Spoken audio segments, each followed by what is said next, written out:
عندنا اعتقاد إذا مرينا على المقبرة السلام عليكم أهل ديار المؤمنين، اسمه دعاء دخول المقبرة، ما هو دعاء المرور على المقبرة. لو مرت على مقابر العالم كلها ما تسلم، لأن السلام عند دخول المقبرة فقط.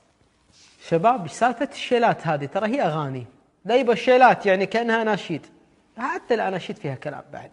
الشيلات أغاني حديثة ما يجوز سماعها، اللي فيها طقطقة وفيها موسيقى. في أمور نلاحظها بكل عزة للأسف، توزيع الماء، وأهم شيء الاستيكر، حاطين اسم المرحوم المغفور له. طبعا ما يصير تقول مرحوم مغفور له، قل بإذن الله. الاسم تحطه عشان الناس ولا لله؟ إذا لله لا تحط الاسم، لأنها صدقة لله. ساعات الواحد يكون عنده جرح بيده ويخرج منه دم، هل الدم هذا نجس أو ينقض الوضوء؟ لا، الذي ينقض الوضوء فقط ما خرج من السبيلين أو الدم المسفوح. شنو يعني مسفوح؟ لما تذكي الشاة ويخرج الدم، هذا هو النجس فقط.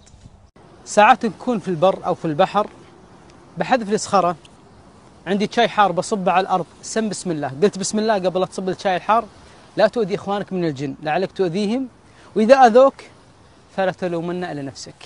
الناس سوى معصية ولا عصب أو بيتذكر شيء يلعن الشيطان، الله يلعن إبليسك أو يلعن الشيطان، وإذا لعنت الشيطان يكبر ويتعاظم يصير مثل البيت.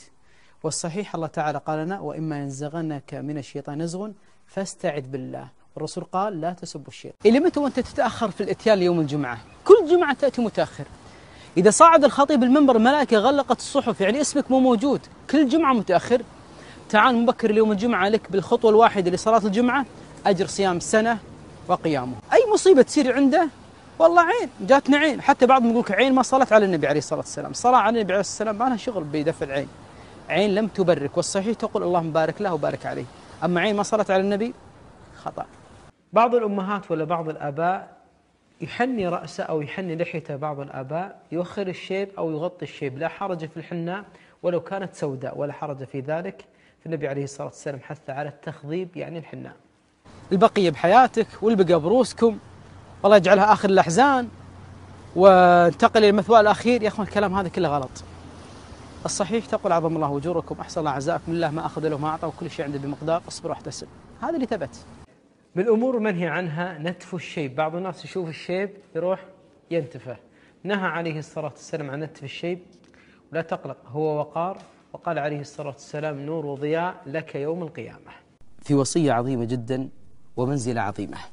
قال عليه الصلاة والسلام: من قام الليل ب10 آيات لم يكتب من الغافلين. 10 آيات: قل الله أحد، قل أعوذ برب الناس، إذا صليت في قيام الليل لم تكتب من الغافلين.